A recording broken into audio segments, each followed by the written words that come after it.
Hello, welcome to Revenant Reads. I'm Vin, and this is another edition of Fresh Red Kills.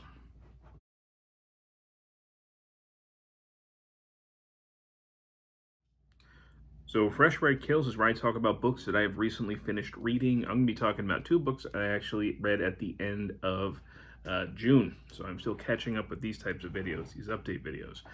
If you're new to my channel, this is of course a booktube channel. You'll find that my videos are unscripted. And I don't really call these book reviews as much as I just call them discussions. I just talk about the books and the thoughts that I had about them. That's about it. You can call that a review if you like. I just don't think of it as being that formal. The two books that I'm going to be talking about are The Medieval Underworld and The Owl and the Nightingale. These both deal with medieval history. I read these for Historathon 2024. That is a year-long reading event where myself and some great co-hosts and other great participants, we are reading, discussing, and celebrating nonfiction history throughout the entire year. And we split the year up into 4 quarters, each quarter being 3 months long, and each quarter looking at a different time period. Quarter 2 really dealt with the Middle Ages. That was the years 500 to the year 1500. So I got these in just before quarter 2 ended. Right now, as I record this, we're in July. We are in quarter 3, which look at the years 1500 to 1820. So I'm going to discuss these fairly briefly. I'll start with this one. The Medieval Underworld. I had found this at a secondhand bookstore, I think last year, and it seemed just really fascinating. I mean, by the cover, I think, and the title, you would think this maybe had to do with the afterlife, an underworld like that. That's not what it is. The medieval underworld, in this case, is more people who don't fit into society. They could be criminals, they could be outcasts, they could be people being accused of witchcraft, could be homosexuals, that sort of thing. People who do not fit in with the, kind of church and state mixture of medieval society. This was written by Andrew McCall. I think this was originally written in the 1970s, I think. Could be wrong. Looks like the copyright here says 1979. This edition was printed in the 90s, 1993 by Barnes & Noble. I don't know if there were later editions than this. And I couldn't really find a lot of information about Andrew McCall.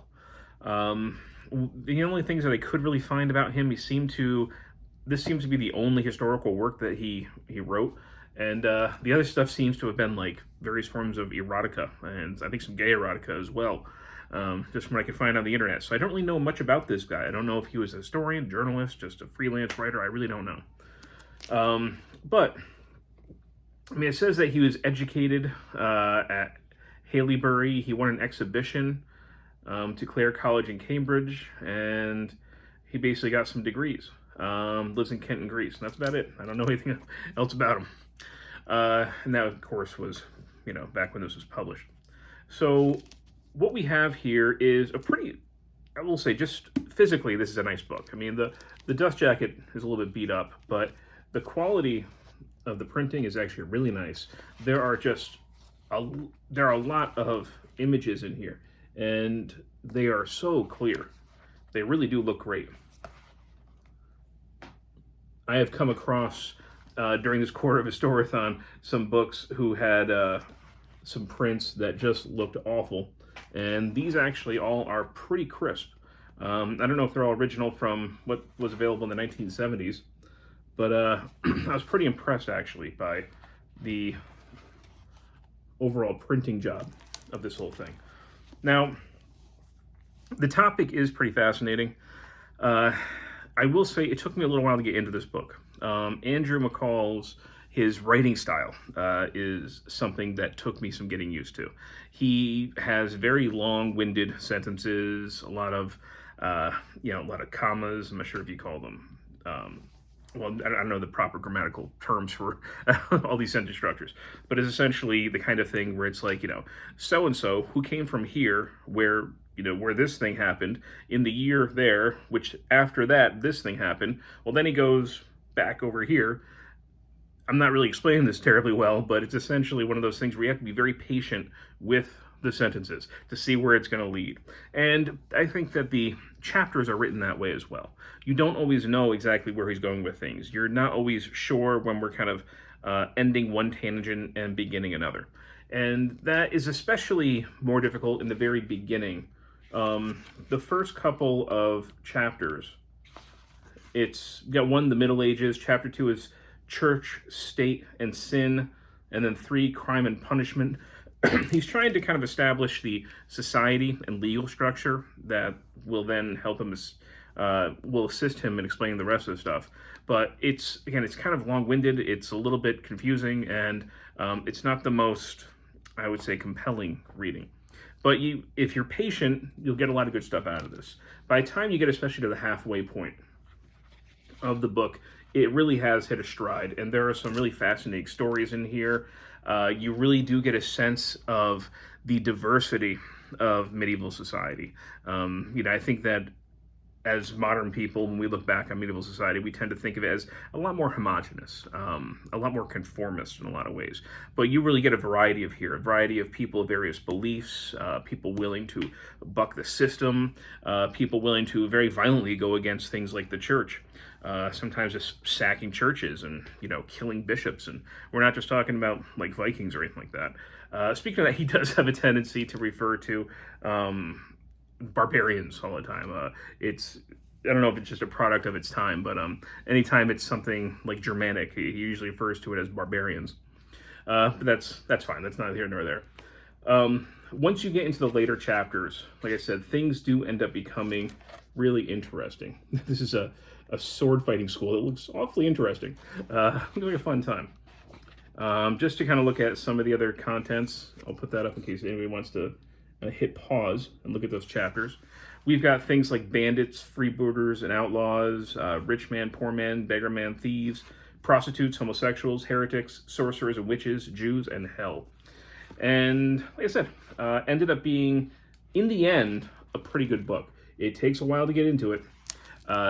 I wasn't sure when I was about 70 pages in even. I'm like, oh, am I gonna be able to finish this? Because I just didn't feel like picking it up again. But I'm glad that I did. As it kept on going, I learned quite a bit. You do get some colorful stories. One that stood out to me, there was a guy who, well, apparently this one of the towns, I don't remember where it was, but it was having a problem with refuse and garbage in the streets. So they had a herd of pigs that would go around eating this stuff at night, and they put bells on the pigs. Apparently, probably just that people knew that this was the town's pigs coming around cleaning up. And this guy, he would crawl on his hands and knees with these pigs. I think he even had a bell on him, and pretending to be a pig eating, and he would start stealing people's things, and mostly their food and stuff like that out of their stores. But you have colorful characters like that who pretend to be pigs. But I did end up liking this quite a bit. The different people that we learn about, the crazy different types of like crusades and religious movements, and just how crazy and out of hand they could get. I liked it quite a bit. So again, took a while to get into, but I'm glad that I stuck with it. And then I think it was literally the last day of the month, I ended up reading this, The Owl and the Nightingale, a new verse translation by Simon Armitage. I had gotten this from Princeton University Press, their last big sale. And this is really interesting. This is a Middle English poem. It was composed either like the 12th or 13th century. They don't know a lot about it. They don't know who authored it. They don't really know a lot of the context. They don't always know what they're referencing, it seems. But Simon Armitage, who is a very well-known poet, he has done his own verse translation of this. And the translation is very good. It's very fun. And what's nice about this is, excuse me, you've got the Middle English on one side, and you've got Simon Armitage, his work on the other. So you can compare going back and forth, which is nice. You can see it looks like he probably takes some liberties, but he definitely does at one point. The original poem references some person. We're not entirely sure who it is, but in that place, Simon Armitage has put himself as a reference inside the poem. Very playful and fun. Now, what the poem essentially is an owl and a nightingale basically insulting each other. That's what this entire poem is. It's basically them talking about how the other one is absolutely worthless. And they do it in very humorous, very colorful ways. The poetry is a lot of fun. Some of their insults are will still make you chuckle quite a bit. And it was a fun, light read, very lively. I enjoyed it a lot. I hadn't really heard of this before. I didn't know anything about it. And the introduction is by Armitage, and it's fine. It's really a poet's introduction. More he's talking about translation, his various reasons for making different choices, and he mentions in there that there are works that he was indebted to that gave a lot of historical context to the poem.